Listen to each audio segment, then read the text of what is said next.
Hey guys, Lucas Sacco here. Just got top 8 at YCS Providence. Obviously not where I'd like to finish. You guys know I've been trying to get a win.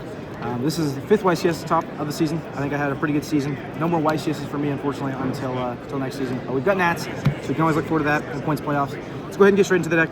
I played Maliss. Very similar to the list that I had on the spreadsheet. If you guys want to buy that and figure out how to play this deck and how to play it properly, check it out. It's in the description box down below. Starting off, 2 Dormouse, 2 White Rabbits, 2 Chesty Cats, and 3 March Hares. You have to play 3 March Hares. This card is absolutely phenomenal. It's the best extender in your deck, and it's used for a lot of your 2-card combos in order to play the game. And it gives you more consistency by playing it. Then you have 3 backups and 1 wizard. Backup is like the most insane card ever. This is like what stops your hands from like losing to 1 hand trap. Like before, if you would normal summon Dormouse and activate the effect, there's like a 30% chance that they impermed you and you just passed. That's just how it worked. But now with backup, like you play through like 3 imperms. It's insane that you get to like so much with these. Along with that, I did play 1 AI Michu. It just kind of acts as like the 4th copy of backup at Ignister or the 2nd copy of Wizard, whichever way it comes up. You really want these cards post side when you're going first. That way you can play through Lancia really well and play through Chaos Hunter. And I'm even going to show off a way to play through Chaos Hunter. So now that's like the big problem that's stopping this deck right now, and a lot of people are playing that card. Then you played 2 Field Spells, Terraforming. It's pretty standard. I did play Malice in the Mirror. This card is phenomenal. I played Gold Sark. I played GWC. I played MTP. All these cards are pretty standard. I played TB11. People were saying I wouldn't play this card. You should play this card. It helps you play around Droll for 1. Helps you play through like a lot of different interactions. And this is like the card that makes playing through Chaos Hunter really, really good with this deck specifically. As well as, to be honest, TB11 is like one of the best extenders your deck has. One problem that you have with this deck when going second is that you run out of extenders because they start to like duplicate themselves. You'll open like 2 ways to back up and that won't be a line of play. You only have March here. Like you have ways to use your names. You need like a way to put bodies on the field that are like are kind of unique, right? And that's what TB11 does. Like helps you play through a board super easily. And this one is really, really good into Detonator specifically because it helps you make Wicked really fast into the board. And I can show you guys that when I get there. But I did play TB, and you guys should play TB. Anyone that says that you shouldn't is a pack handler. Anyways, you have 3 Nibs, 3 Ash Blossoms, 3 Fuwalos. I played 2 Bestials still. These were broken. Like, definitely do not cut these. In fact, I kind of want to up the count and play a Ball Drake just because it's really good into the mirror match specifically. The extender is really important. And then there's 3 Imperms. The Imperm probably could have been Valor. One problem with Imperm, this format going second, is they're making Lingeribo a lot really early into the turn, so you basically have to imperm them at the start of their turn or on your turn, which just is like a loss in value for the card since you don't have the freedom to interact with what you want. Then of course you play 3 Impulse. This is like the main reason to play this deck over another deck. This deck has like major lose conditions, like Lancia, Chaos Hunter, Meows, like things that this deck like really loses to, or like at least makes this very hard for it. Impulse is like the one like redeeming quality of this deck, besides the fact that it's absolutely broken as a go first combo deck. And so that's why I chose to play this deck as opposed to something else. And then I played 1 Droll. This was from Logan Shepard. He told me to go ahead and play this. I really liked Droll because Droll helps you play like into the Mitsurugi deck a lot better. But I didn't want a lot of it. I just wanted enough to where when I do like Fuwalos them, then I'll be able to draw into it and decide when the turn kind of stops. As well as it kind of helps with the siding pattern, not having to have so many in the side deck. That's 18 hand traps in a 40 card deck, so you were drawing 2 hand traps pretty much every hand. You have 1 Alex token. This is my goat. And then starting off with the extra deck, you have a Link Spider and 2 Lingeribos. I chose not to play Almirage. I don't think Almirage is that needed, especially in my deck, because the normal summon hand traps that you have, like the ones that you can make Almirage with, are like really good cards to begin with, right? Besides like Droll is like not a high value one. But I would never like normal summon an Ash Blossom and like give up that line of play just to make backup live, especially when it wastes an extra deck spot. So I chose not to play Almirage for that reason. Following that up, you have 1 Dark. I figured that we would play a lot of Mirrors or a lot of Mitsurugi, and I was right. Honestly, Dark came up like a whole lot in all of those matchups. Being able to steal Murakumos, like blow up their field, and then also like make it to where if they interact with you, they have to discard a card is really good. I then played 1 Splash Mage, 1 Lizard Rose. This card came up 0 times, literally 0 times. You don't need to play this card. You can play anything else that you want to. Maybe a 2nd Splash Mage. Card is really not needed that much. SP is like the 2nd least used card in this extra deck. The SP is there for like weird situations where you're trying to play into a board and you like need to hit a back row, because this deck doesn't have very many ways of checking back row. It's like SP, access code, and like Cryptor. But the problem is that you have to like climb in and use a lot of bodies. So like specifically when you're trying to play into like a strike or a judgment, a card like that, SP is like your best friend for doing so, to try to outpost. You then played one Cypress Wicked. This is the reason that you don't need so many of these guys from now on in the deck.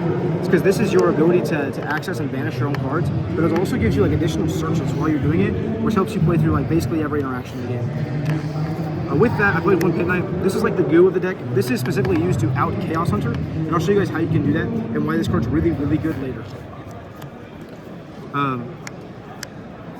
All three of the Maliss links, nothing to say here. They're all CR, they're all pretty. And then one Firewall Dragon. This is used on your inboard. If you guys want to buy the spreadsheet, you'll learn how you can use this card correctly. And then access code. Card should be banned, probably. And one a Code Talker, or Allied. It looks cool. I got this from my locals. Shout out Monold. And then it's broken. Use this on your inboards as well. Into the side deck, 3 Lancias, 3 Parolias, and 1 Meowls. The one Droll into the main deck allowed us to play this Meowls, because originally it was the 3rd Droll. And I felt like I did want more coverage for pure Mitsurugi and for the mirror match. And honestly, this one was never drawn, ever, so I can't tell you if it was good or bad. What's that? But the other Drolls are here. Hello, Santoli. Folded up, 2 Salesbound. This was like the most insane card in my side deck, honestly. Being able to call Murakumo when going second to turn off the graveyard effect of it at any point. It also is going to cut off their follow because they're not going to get the add either off of the effect is insane. You can also call detonators. So you bring this into basically every Ryziel build, and being able to out detonator 100% of the time. There's no counterplay to it. Even Twins doesn't like stop the out of it is insane. I did only want to play 2 though, because with so many chummies in your deck, you don't want to like overload on like hard once per turn board breakers like Sailbin. So only 2. And then 1 Call By, nothing special here. Look at this art, this art's cool. And then the last thing I played was 3 Strikes. A lot of people were not doing a go first card like Strike, or they were playing like Thrust as their go first card. I think a Strike was by far the most consistent. When you get like Lancia, you wanted like something that was so powerfully turn ending that there wasn't like a real counterplay to it. The other problem with like the traps like Simul Archfiend is it's like it doesn't remove the threat of follow-up. Whereas like if they go Dormouse effect and you strike it, or they go into like a Lizard Rose to try to play the game and you strike the summon, it like pretty much guarantees that they don't have any follow-up with that. And that if they have a second Lancia, like they're depleting their cards so much. Or if they have Chaos Hunter, they have like no cards left to play the game with. So that's it for the list. I wanted to show you guys the Pit Knight thing really fast and how this card outs Chaos Hunter.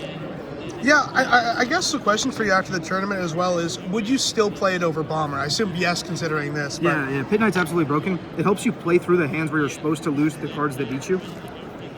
So like, we're going to assume that they have a Chaos Hunter in this situation, because that's like the scariest one. And yes, this is a very specific 2-card combo. You can do this with pretty much anything.